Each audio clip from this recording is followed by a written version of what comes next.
ইন্নাকা লা তাসনি মিনাশ শাউকি ইনাব। এই আরবি প্রবাদটি পড়ছিলাম আমি আলিম শিরোনীতে। ইন্নাকা লা তাসনি মিনাশ শাউকি ইনাব, অর্থাৎ কেউ যদি কাঁটাযুক্ত গাছ রোপণ করে আর সেখান থেকে সুমিষ্ট আঙ্গুর ফল পাওয়ার আশা করে, এটা নিছক বোকামি।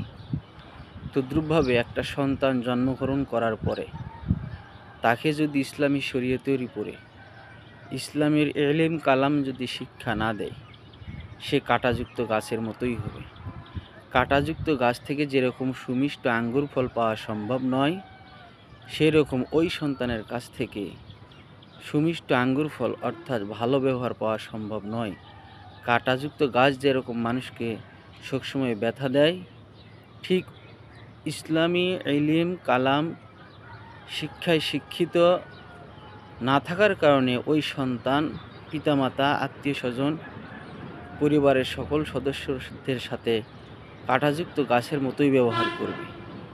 আর তাকে যদি ওহির এলেম ইসলামী শরীয়তের জ্ঞান অর্জন করে সুন্দরভাবে মানুষ করা যায়, সুমিষ্ট আঙ্গুর ফল অর্থাৎ ভালো ব্যবহার তার কাছ থেকে পাওয়া সম্ভব।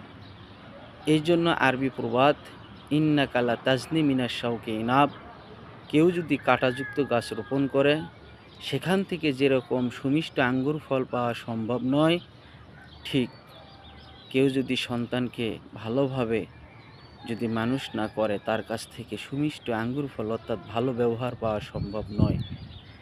ধন্যবাদ, ভালো থাকবেন। আশা করি আমার কথাগুলো আপনারা বুঝতে পারছেন। আসসালামু আলাইকুম ওয়া রাহমাতুল্লাহ।